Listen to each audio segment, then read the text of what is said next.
Today we have a very special guest, John Courtenay from the UK. You brought the best out of me, and if it helps anybody, I'm really, really pleased. It's just my experience in my life, and Action Coach has helped get the best out of me. How did you get involved in the aluminum industry? I left university with a degree in metallurgy, actually metallurgy specialising in steelmaking, and I joined a company called Proseco, a UK-based company. Reached about £1 billion turnover at its peak. This is going back to 1978 or something. They were a brilliant company. I joined them when they were still relatively small and very entrepreneurial, and I grew with them, which was a fantastic start to my life. I think they gave me my entrepreneurial spirit. But later, around 1989, the part of that company that I worked for was sold to a small American private company. That didn't work out too great for me, I have to say. When I left Foseco, they'd been owned by Burma Castrol, a British blue chip corporation, for about 3 or 4 years, and they were very strategic. They provided the company with very professional strategic management. When I had to move to this other company that bought out our particular business unit, uncomfortable, I must say, to move from a blue chip company, top FTSE 100, to a small entrepreneurial company based in the US. We didn't have a lot in common, really, and I stuck with it for about 6 months. And I thought, no, I tell you, I was so unhappy. I had to take beta blockers to keep me calm. This is no way to spend the rest of your life. Because I was about 55 at the time, and I decided to leave and start my own business. Tell us, what are the top 3 things that have made you successful in your business, and how can people follow in your footsteps? When I worked for Foseco, I was always very happy, but every now and then you want to look around for other jobs.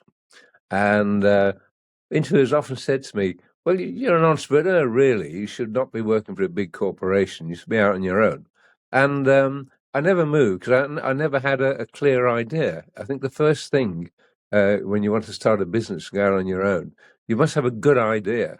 And it sounds simple, but, saying I'm going to copy somebody else, for instance, do something else that somebody else does, I know, make whatever, and I'll go and do the same thing. That's not going to give you a great business opportunity. You really need to have a good idea. You want to offer something that your marketplace you're dealing in, that they want, that customers want, that's different from what everybody else offers. So I think the first thing is to have a good idea. I'll explain what the idea is, but I'm just saying the steps are, you've got to have a good idea. In this case, the idea was that there are 2 parts to it. The last job I had in Foseco, I was technical director of their aluminium business, hence the link with aluminium. And I switched from steel to aluminium technology. I was involved in establishing this new business unit that would specialize in Foseco's aluminium business. And we were trying to put it all together. And what we found was suppliers to the aluminium industry at our part at that time were very much product based. So the one guy selling filters, there'd be another guy selling degassing equipment, another guy selling grain refiners. But these products work together to give the customer what he wants, which is clean metal, a good quality end product. And I thought, what we ought to have is a package, a melt quality package, where these products work synergistically, and whoever's selling it, the sales guy or the technical sales manager, should have a through knowledge that puts these things together. So when I was at Foseco, we called it the melt quality package. We never really implemented it. I left it before I felt we'd really got that working. So when I wanted to start a new business, what I wanted to do was take that idea and make it work in practice. We called it MQP, which was the Melt Quality Partnership, which is working on the same idea. So the first idea was to concentrate in this area of melt quality and put a strong and unique package of innovative products together. What would you say in this business that you're in today, in that time, what has been your biggest challenge and how did you overcome it? The second innovation we used for both MQP and ACT was what they call invoice financing or factoring. Now, A lot of people haven't heard of it, or if they have heard of it, they believe it's expensive. This is not true. It's your interest rate on the money you borrow is a little bit higher than perhaps taking a loan from the bank.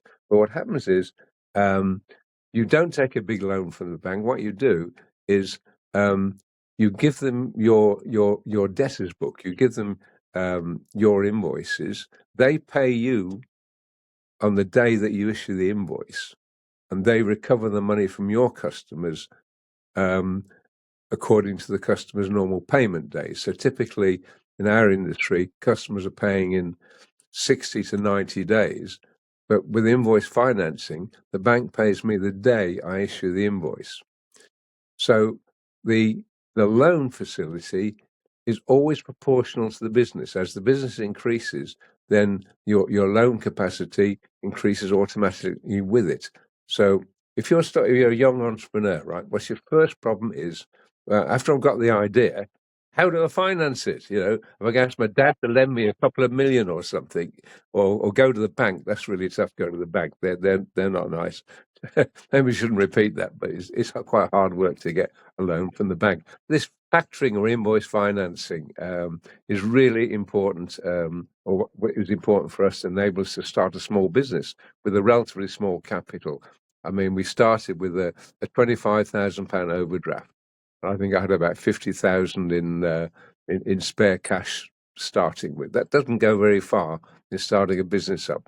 As soon as you get a million sales, you've got to finance. Being owed anything up to £200,000 to £300,000 at any one point. So invoice finance was our second thing. I think number one, good idea. Number two, a really cool finance system.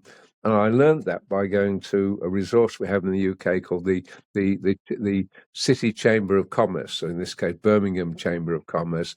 They support businesses. And when I said, well, I'm starting my company up, I want to know a bit more about finance. They said, oh, well, this is what we recommend for you. And that really helped us enormously. I can't stress that was really important. And that's a wrap for today's epic conversation here on Epic Entrepreneurs. Huge thanks to our amazing guest for pouring their heart into sharing their journey. If you enjoyed this episode, hit that subscribe button, leave a review, share it, or hit that bell. But until next time, let's make sure you keep dreaming, take massive action, and stay epic.